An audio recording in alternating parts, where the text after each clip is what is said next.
Well, it's great to see you all here. Thanks for coming down to our CTO Crafts Bites.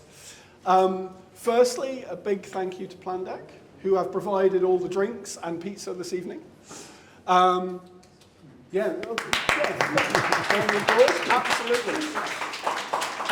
Secondly, so this is one of many CTO Craft Bites events. There's lots more coming up. You can find them on our website. Many of you will already be members of the CTO Craft community, but if you're not, and you're wondering how to become a member and how that might work, you can talk to Pip or Matt, who are both at the back there, waving at the moment for you. But without further ado, what I'd like to do is have you all give a big round of applause to Will Lytell, who's the COO of Plandec, and he's going to talk about next-gen engineering. Big round of applause.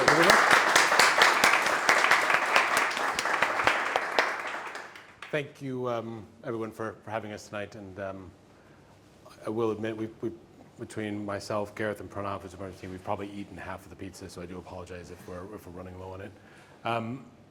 Yes, it's interesting. So my name is Will. I'm the CEO of Plandec. My role is basically looking after the commercial side of our business, so working with all of our customers as well as doing the other sort of lead gen and sales side of the business. My background is all in sort of software delivery, so I came into Plandec with that sort of perspective in terms of bringing real life experience of how do you get value from a tool that does what Plandec does.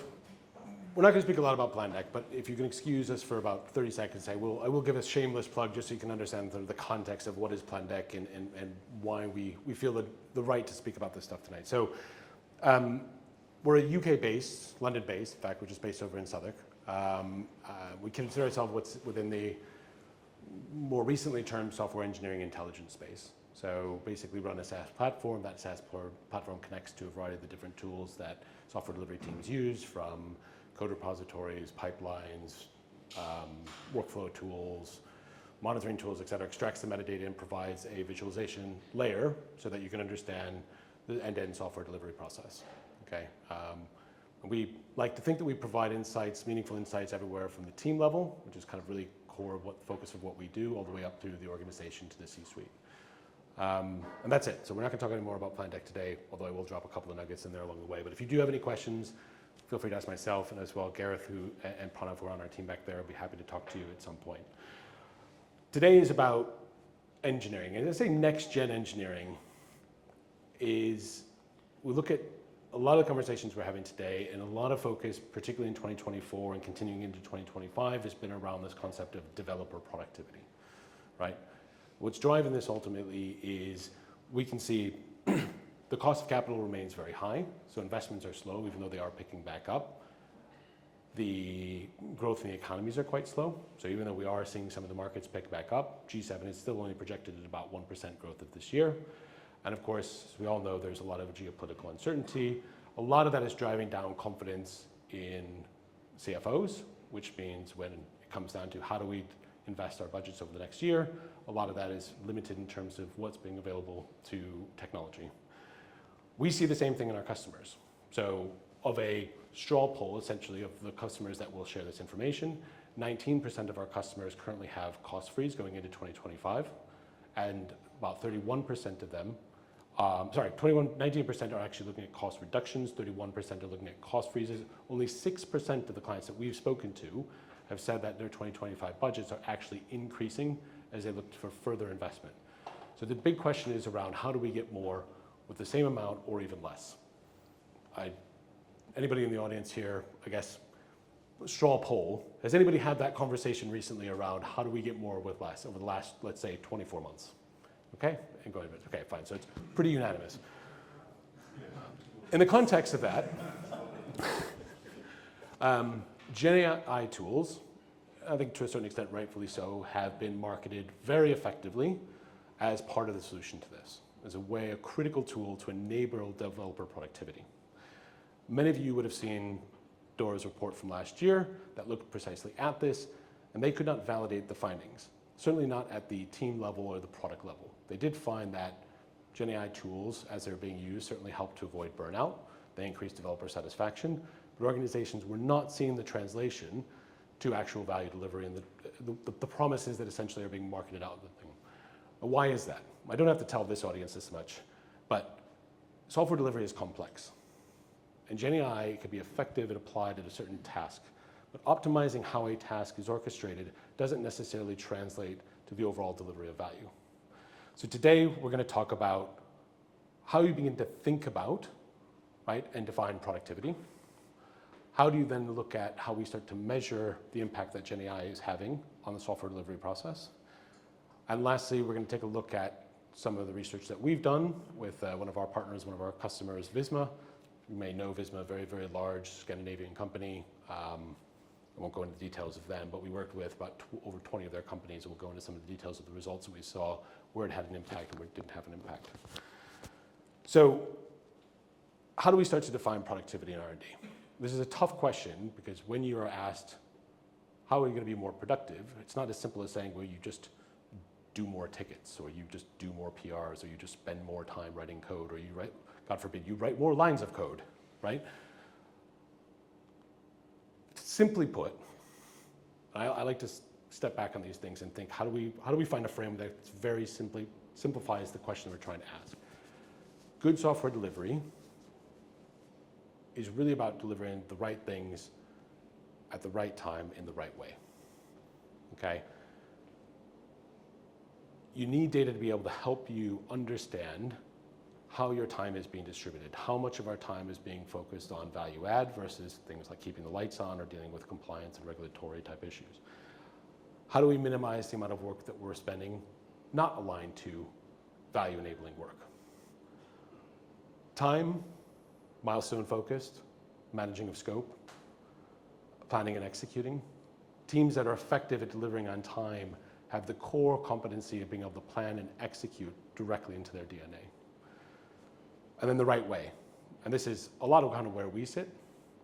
It is, as a engineering leader, as a CTO, you're going to walk through multiple deliverables over the course of a year.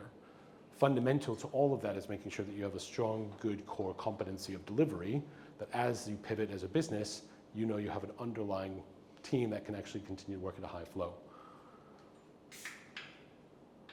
So we put this model together recently that kind of starts to think about how would you think about productivity in terms of the actual behaviors that drive a productive team, right? One is efficiency. So some people think about it in a state of high flow. Are we working in the most efficient ways in which we're eliminating waste? Strong collaboration allows us to work like that. I've put a few examples here. You obviously will get a recording of this and you'll be able to take this away. So if you want to take a picture, you can, but you'll have a copy of this anyways. The common ones that our clients look at, lead time to value. How long does it take from us from idea to production to deliver a unit of value to our customer? Cycle time, you'll know from dev start to production. Lead time for change and deployment frequency, very popular as part of the DORA metrics. Those are four of the most common ones that we see across our customer base that start to answer the question, are we efficient? Are we working in efficient ways in the way we deliver software? Predictability. Predictability is not so much about being able to predict the future. It's about having a process that in and of itself is consistent and predictable. It is reliable in the sense that we know that we can, maybe simply put, if you're a Scrum team, we can effectively plan and execute 2 weeks of work, and we can do that on a consistent basis so that as and when things move, we know we have that fundamental reliability. So sprint completion is a big one. If you're more of a Kanban team, then velocity variance is an important one that teams tend to look at. Scope churn, I mentioned this not so much from a delivery perspective, but in terms of driving predictability and consistency. One of the biggest risks that any team faces is that when you set off on, let's say, a 2-week program of work and somebody changes the goalpost halfway through the sprint, you're probably not going to be effective at delivering that sprint.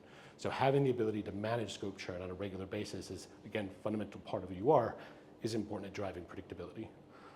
Quality, escape defects, bugs created and resolved, bug resolution time, return rate, all kind of 4 really core critical areas. Quality in and of itself is important. Nobody wants to deploy bugs into customers' hands, right? You don't want to at that point. The real value of quality isn't so much the fact that you're protecting the user experience. That is important. The real issue is that it becomes the biggest distraction or biggest consumption of development time. And the longer that things spend in the backlog, the longer time that bugs stay in the backlog, the longer it takes for a developer to ultimately get back, triage, and fix it.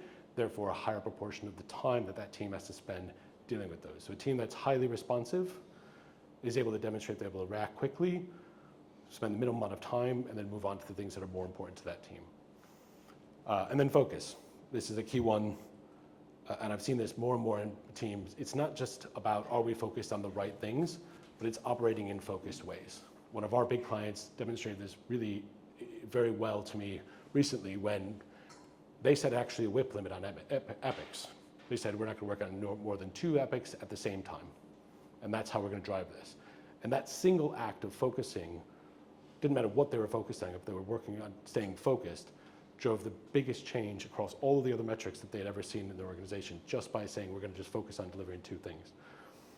Having quant data is really important. You know, of course, a tool like Plandeck will provide that for you. But also qualitative data is really important. Survey-based data is really important. There's always a lot of conversation around developer satisfaction, which is something we strongly believe in. But developer satisfaction is driven very heavily by the ROI of retaining and avoiding that cost of churning developers and having to onboard new developers. It's absolutely fundamental to not only the ecosystem that you're trying to build within engineering, but the business case of actually keeping a sustainable engineering-based team focused on these things. So next bit, how do we track the impact GenAI has on our teams and whether they're able to realize productivity? So we've worked in the last 18 months with a number of different companies, a number of our private equity partners on tackling this exact same question. Now, many of you, in fact, I'm sure all of you are at some stage of that GenAI journey, right? Last year was probably a show of 50% of people were either just starting or a little bit into that journey. Now pretty much everyone is using GenAI or GitHub Copilot to some capacity, even as ChatGPT, in some capacity of your development. The thing that we heard the most was the adoption is good, but we don't see a positive impact on our throughput or our predictability.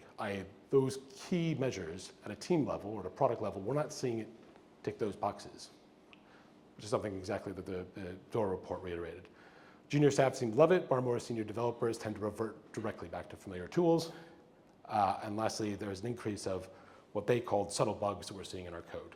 In essence, people were trusting what they were getting back from the generative AI a bit too much, and it was introducing new types of problems into the code that they weren't analyzing during a pull request process or a code review process, okay? And some of you might experience some of these. So it got us thinking, this is probably at the early part of this year, particularly around the top one, what is a useful way to start to think about how do we measure the impact of GenAI?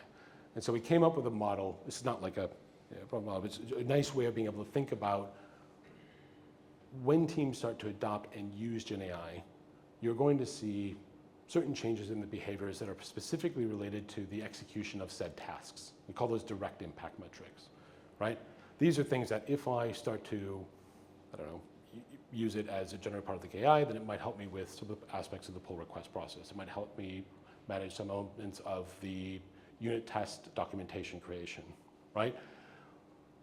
Those changes will start to be able to be seen at a very macro level. So you might see it by looking at things like, how many PRs get merged over a period of time, or the time it takes to merge a particular PR, or from a unit test perspective, how many unit tests are created, or as a result of that, do we see actually bugs going down or bugs going up earlier in the process because the unit tests are enabling us to shift left in terms of our testing strategy.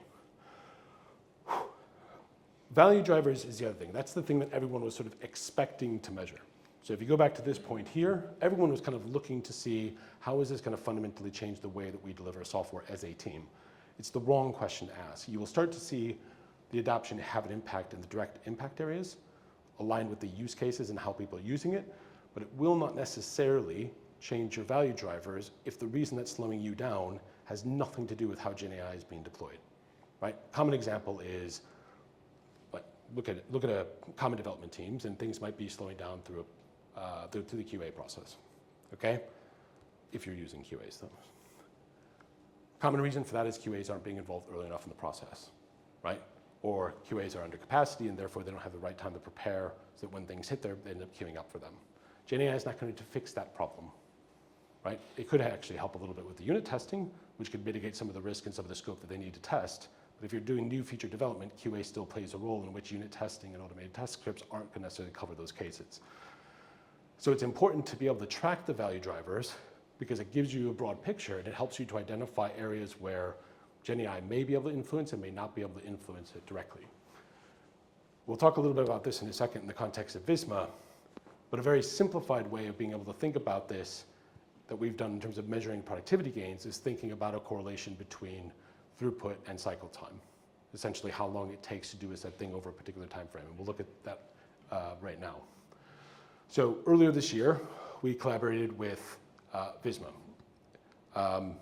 Very, very, very large sort of, they have 150 companies that now sit within the Visma group, highly federated. Some of those companies are 15 developers, some of them are 200, 300, 400 developers. Very, very large scale. They operate a very federated business model. So every one of the individual companies has their own P&L, their own set of autonomy, they have their own development practices for the most part, and so on and so forth. So it's a highly decentralized business that in some ways delegates that decision-making authority down, but then in other ways governs it centrally. We'll talk a little bit about that in a second. They had varying adoption of GenAI tools and varying time spent with it. So even though we looked over the last 12 months, some of those companies had been 12 months into that journey. Some of the companies had only been about 3 or 4 or 5 months into that journey. 12 months of data specifically looking at the tickets, so the data coming from Jira, that's the tool that they use. They had a number of different repos, so out of each one of those repos, we were looking at different metadata around the commits and the pull requests. They call SDOP data, which is essentially their internal tool that does the DORA metrics, kind of, ish, mostly. And then surveys from over 150 respondents. Can we measure productivity, right? And so how long does it take to, on average, to complete a task? This is your sort of cycle time from development start to completion. How many tasks on average are completed per time period, otherwise known as your throughput. So the factor we did was a task per day value, i.e. throughput divided by cycle time. We also looked at quality. Sadly, just given the time frame that we had, the amount of teams that we were doing, we didn't have really good data for the amount of quality stuff. So we won't cover that today, but we will talk a little bit about productivity. Now, one of the questions you're going to ask me and should ask is, well, can you really attribute any change over that time period to one single tool like GenAI? And the answer to that is no, you can't. There are too many factors that change in each one of these teams, each one of these businesses. The best we could do is start to look at some of the correlations. But the correlations are strong and they're quite interesting in the data that you're about to see. So we can't unequivocally say from our research that GenAI has a specific impact on this. But what you can say is there are some very strong correlations in certain scenarios that indicate to us that it is worth the investment and worth further exploration of this in a way that it's going to change the way that we deliver. The overwhelming majority of teams showed quite a dramatic increase in productivity. And we're going to look at 3 particular areas that we measured. So one was on a time basis. Is there an inflection point in time in which the actual benefits start to materialize?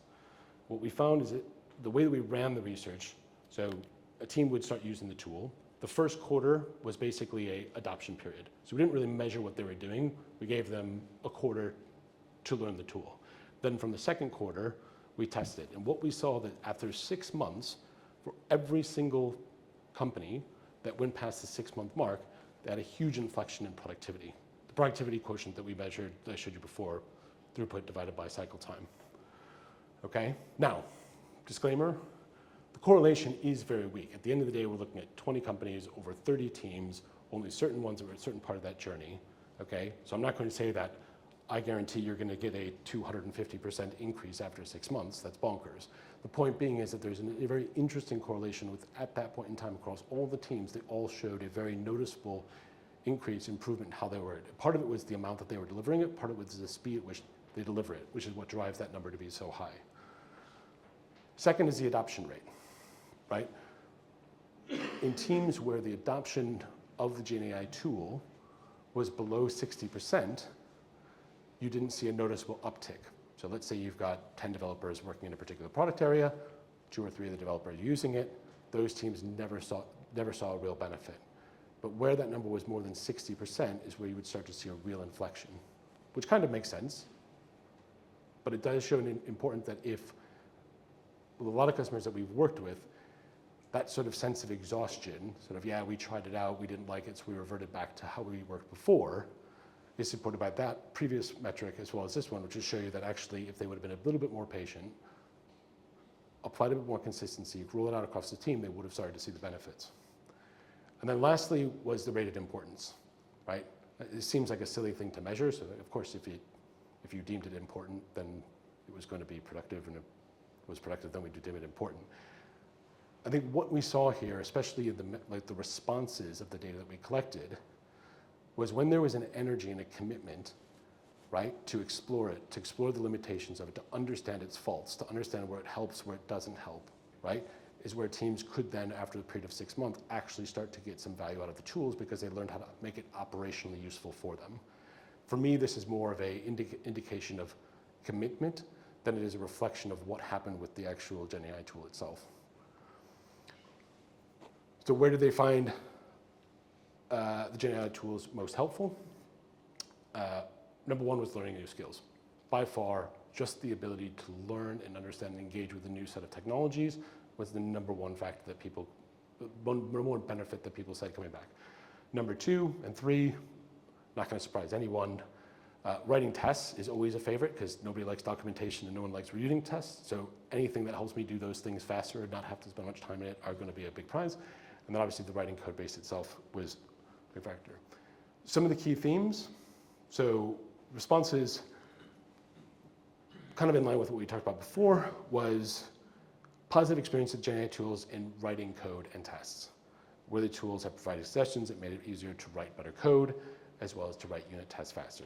Again, I mean, show of hands, teams that you know have worked with GenAI, how many have evidence that that is probably the single biggest benefit so far?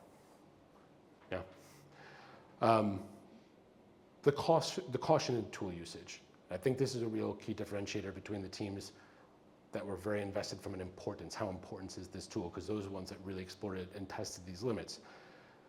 They stressed the importance of not blindly trusting the tool's output and emphasizing the need to double check and understand what is coming back, right?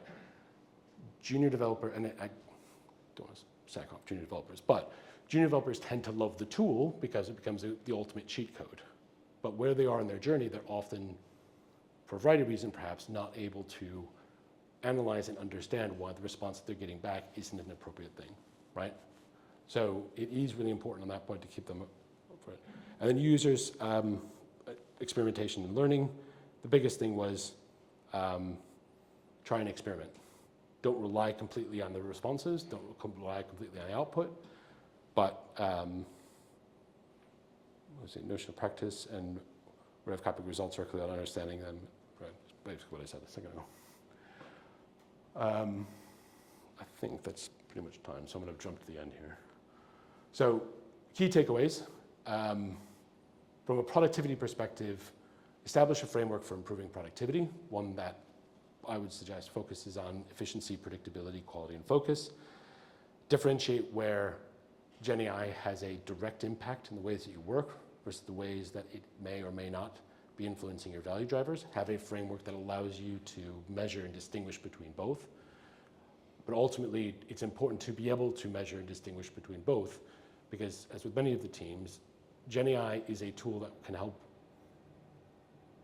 optimize certain tasks, but it's not going to necessarily translate to the overall value creation. So to have a tool that allows you to really understand the SDLC, how we work, how we collaborate, right, is going to be fundamentally important to the way that teams are able to maximize the gains available to them, and more importantly, reduce the time it takes to maximize those gains. So that is that. I think we're on track. Are we on track? That's great. Yeah.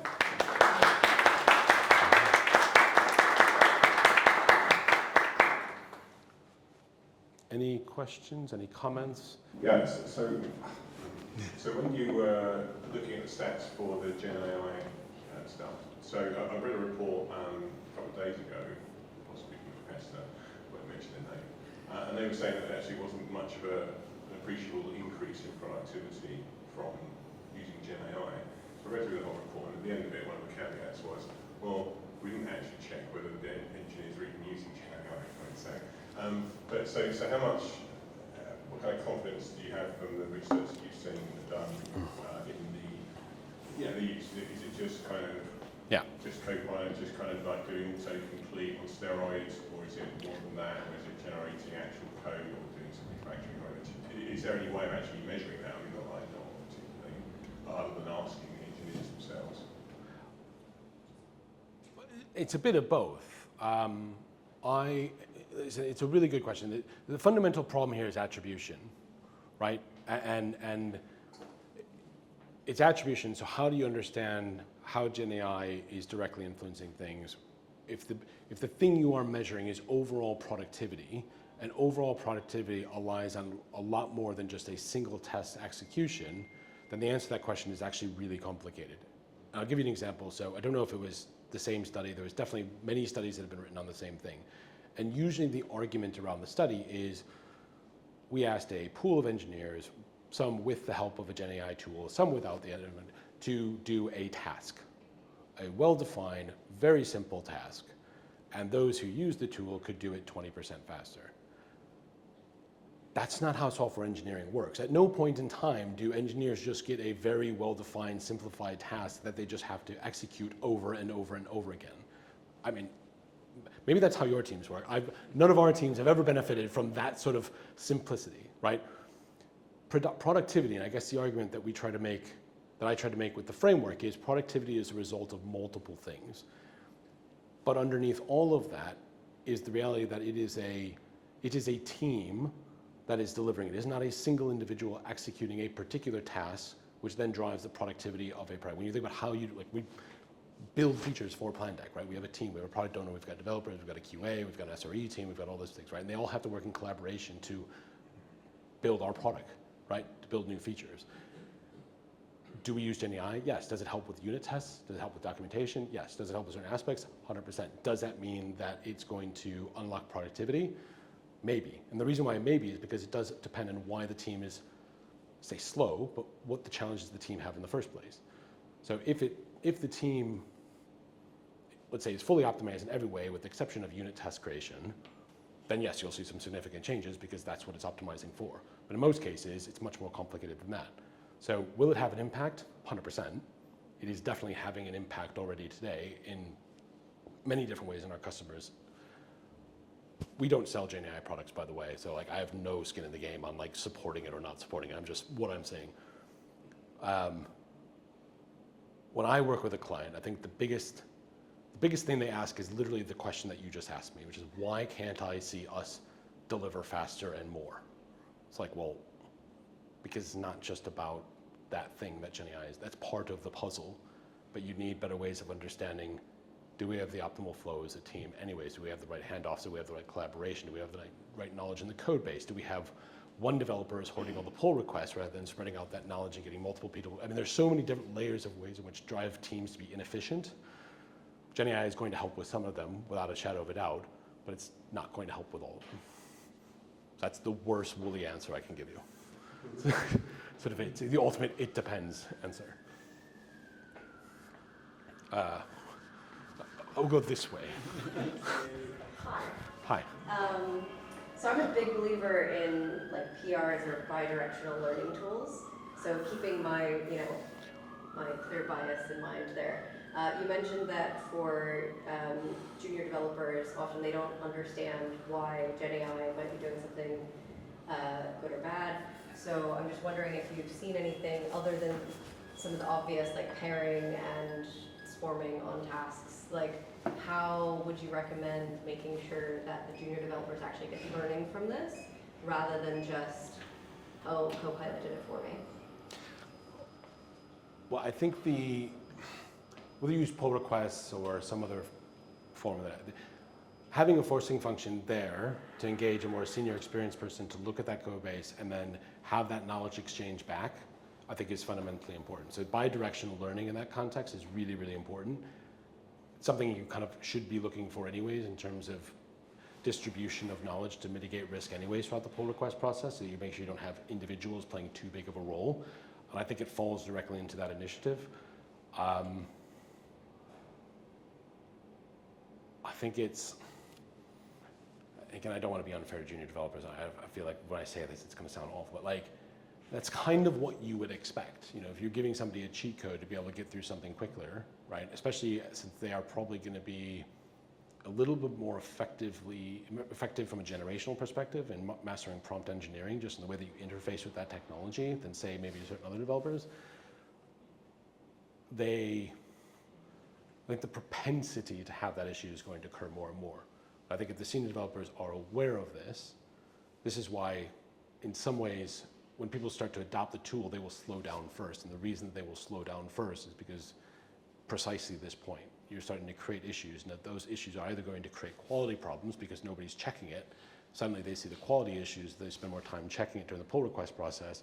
That slows down that, and you actually see throughput drop and cycle time increase in the initial kind of 3 months, which was the adoption phase that we removed from that study. And then when they get through that point is when they actually start to accelerate.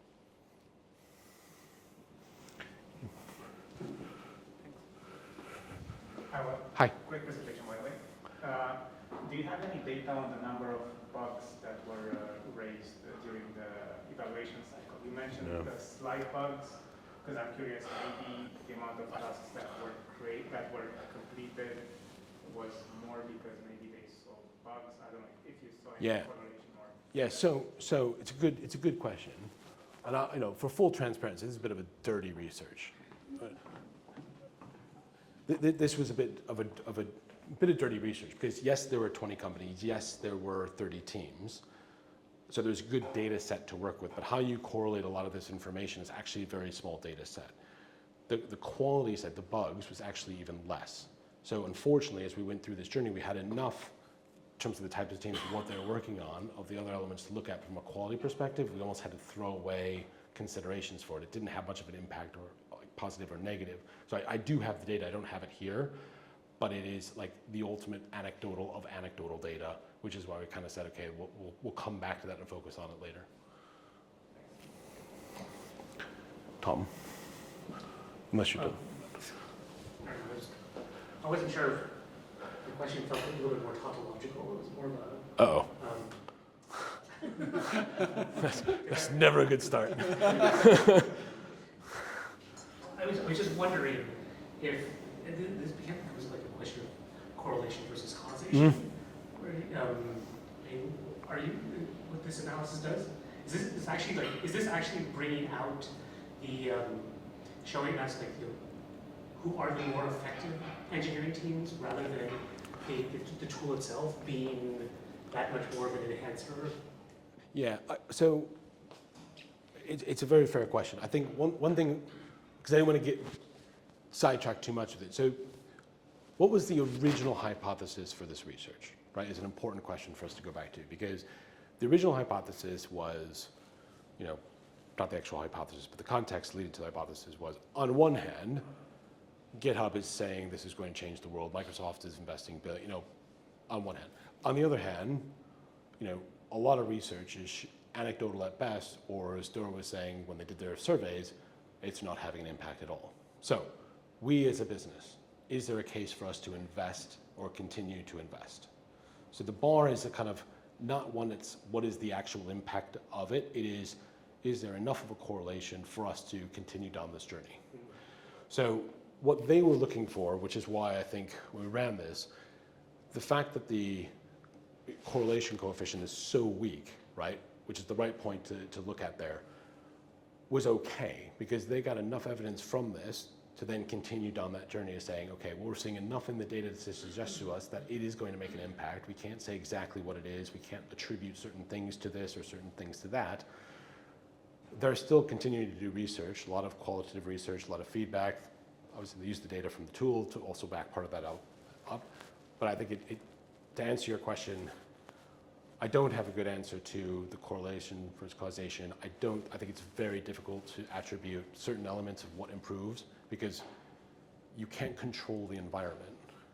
So if you're saying, I want to take and I want to test a development team for a year, you'd have to isolate GenAI and keep everything else the same. I'm not sure you can do that, right? And so you always have a huge question of correlation, you always have a huge question of attribution.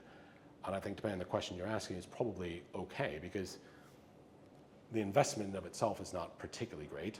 Again, I'm not here to sell GitHub Copilot, so please, I need to start getting advertising money from them if that's the case. But if the idea is just to, we think this is something that worth continuing to pursue, at the very least, one thing that is very strong that comes back in this data, again, is that, the number one reason. So in this context, actually, it's not even so much about how is this going to help us improve productivity, it becomes an investment in your people.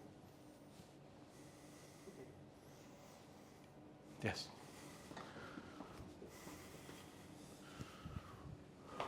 I have two questions. It's Yeah. sort of two parts, but the parts aren't at all related, so it's just a way of getting two questions. One was, it sort of feels like there's the software development life cycle, and this was a lot about we've got a life cycle, how do we optimize it? So was there any sort of insight into how GenAI could just create new topologies of how a business and a development team could work together in a way that wasn't create requests, do development, use Copilot to make that development process quicker, can an accountant sit with a developer and a GenAI tool and create something quicker? Mm-hmm. And in the sort of defense of the junior developers, at what point does that become sort of skill protectionism? Yeah. And the senior developers are saying, well, it was ever thus. The people that were sort of at the CPU, as the abstractions pile on top of each other, will say, well, you don't know what it's really like down at the bytecode or whatever. Your abstraction is a loss of whatever capability. That's fair.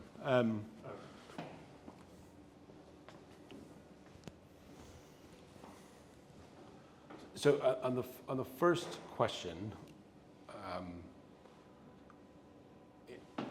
obviously in terms of the study that we've been doing and the data we have is very much focused kind of within a particular remit. It doesn't necessarily speak the point of it. I am very interested. So there's two sides of this. There's, I think, the imagination and the practical.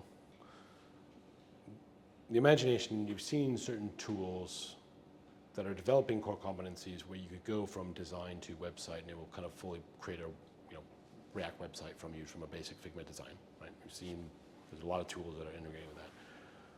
I think we'll see more of those with a lot of the companies that we're working with when they think about how is this going to impact our products and our teams, right? For them, it's sort of an existing product base, maybe different stages of the product life cycle, different positions in the market, things that kind of drive these considerations. I won't say how, but for them, they're thinking and restructuring how they hire and where they hire. And what I mean by that is if you look at the kind of a pyramid structure of knowledge and skill sets, they're making bets right now on investing in certain areas of that pyramid versus others. And I say bets because no one knows exactly where GenAI is going to be in 6 months or a year. It could be horrendously slow and underwhelming, and it could be horrifyingly quick and oh shit. So they're making bets that it's going to get into a certain state in that side. I don't know an answer to that, but that's kind of the best I'd give it. In terms of the other question related to the juniors, I don't know. I don't think I have a good answer to that.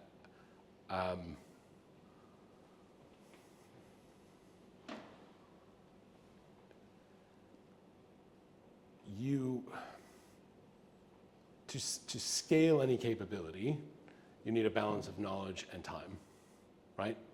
You cannot just generate knowledge, so you hire certain people with a certain concentrated set of knowledge and experiences in senior developers, and then you scale that out by junior people who rely on that person's support in a number of ways.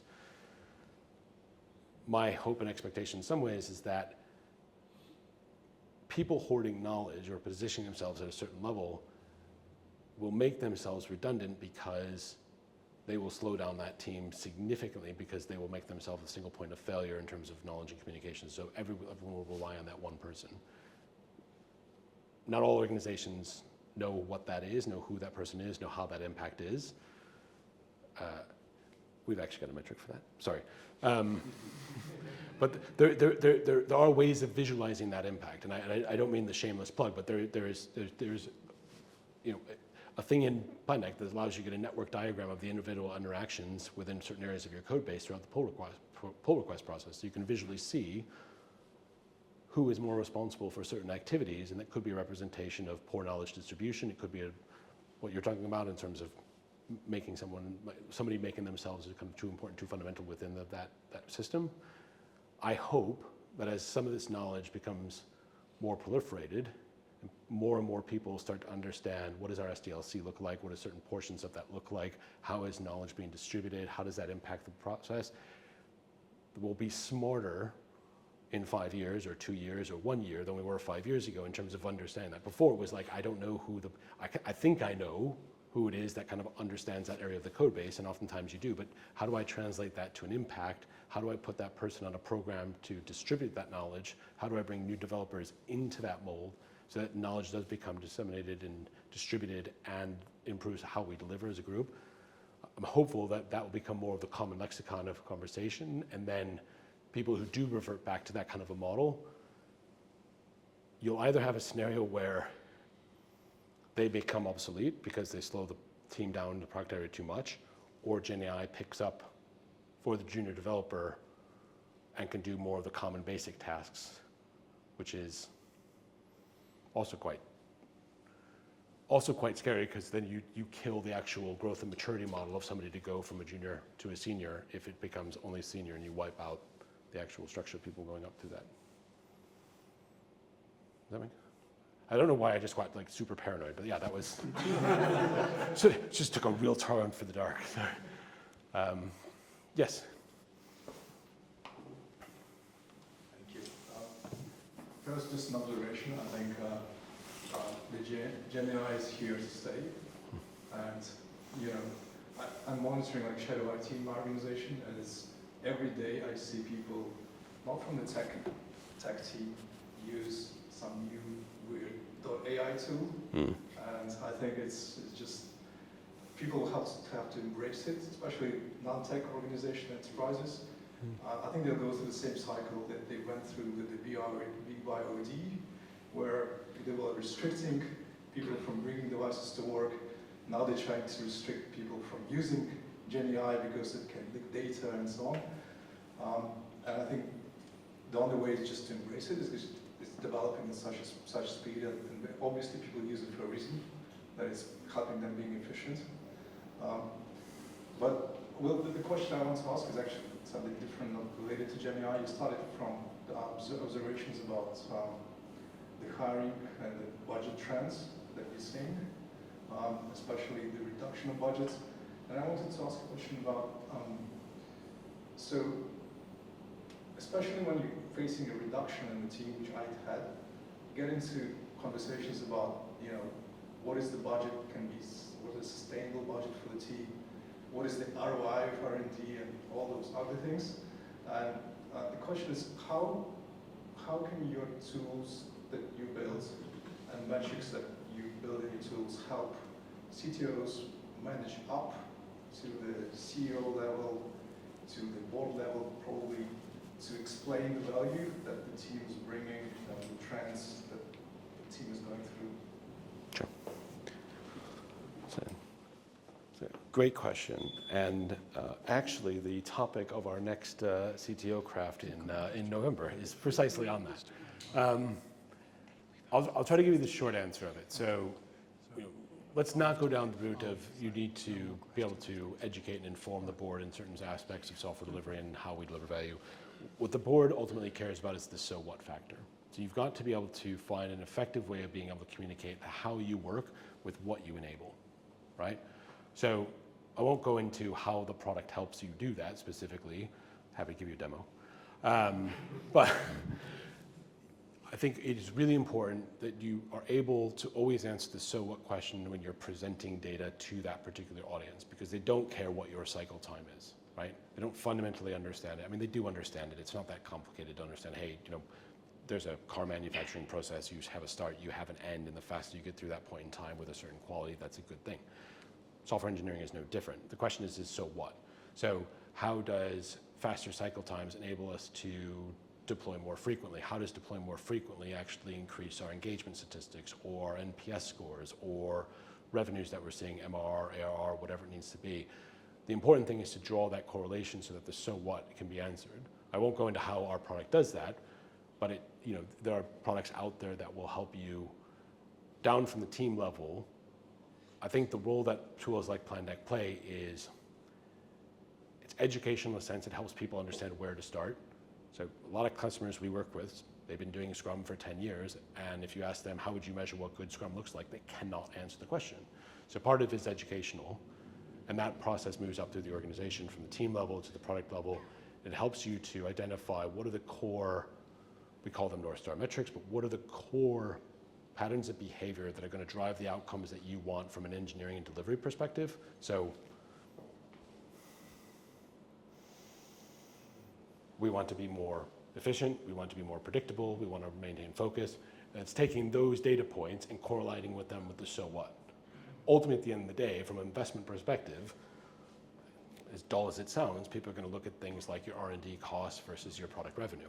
It's going to start with that conversation. Then it's going to go down to the, okay, fine, of that cost base, how much time are we focused on new innovation? Is that appropriate for where the product is in its journey right now? If it's a leading product and you're spending loads of money on innovation, there are questions about that. So those types of conversations, I think, is what the board and the senior audience are going to look for.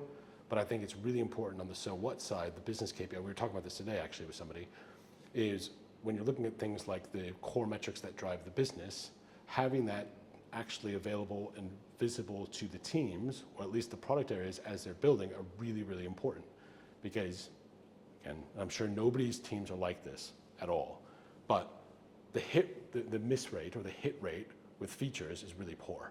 And part of the reason why it's very poor is because people don't design features on the basis of, we want to deliver this because we want to increase engagement by 5%, 10%. I'm sure everyone's does that. You know exactly how much money you're going to create by every story you deliver. But most teams don't do that. And so having that information that is available and meaningful at the board, having that cascade down to the organization, I think gives teams a better chance of actually being able to increase their hit rate on which feature is going to land and actually drive the outcome, because they'll be thinking about the outcome before they design the feature, before they pick the feature, before they prioritize the feature. And when you get that kind of going, that's what allows you to have a very easy conversation with the board, which is, this is what we're delivering and this is the impact it's having. Anyone else? This will be the last question. So, All right. so we've only got the space till 8. All right, so. Joel. All right, Joel. We were having fun, Joel. I'm out of breath. It's a good question. I was in a Microsoft Copilot presentation recently, one of their cases. And they presented so many statistics around how much productivity increases overall in the tech company. And one thing interested me was the meetings and meeting notes and how you can interrogate with the meetings. So you can ask, who said this on which meeting? Give me the reference and all this stuff. Now imagine you are a software developer. How much of time you spend on coding and writing, and how much time you are in meetings. So these are also statistics which needs to be included probably in your productivity, because you are suddenly not focusing on what happened in the meeting. You can come up with action points or MOM and all the stuff. They are also impacting the productivity of the developer. They are getting more times to build more, essentially focusing on the right stuff. 100%. Imagine a world in which we also wrote good agendas. How much time we'd save as well. I 100% agree with you. It's difficult. It's probably the one area that I wish we could measure more, but because it exists in a vacuum, it's hard to measure the things that don't exist. Right? It's not in the data because specifically you're doing something that's not in the data, so it's very difficult to measure. You can make assumptions about these things, but I 100% agree with you. I think we've probably all used it in various different ways. Somebody said something today, which was, I wanted to change the tone of it, and ChatGPT was just there. I just pasted it in, and I said, make it sound more familial. Popped it right back, and I was familiar. Popped it right back within 30 seconds, and we sent that, and that was brilliant. Like, it would have taken me half an hour, because I'm horrible when it comes to stuff like that. But yeah, 100% agree with you. I still say, though, if we could write better agendas, that would be the real, the earth-shattering moment. All right, Joel, All right. I'm done. Great. Well, big round of applause for Will.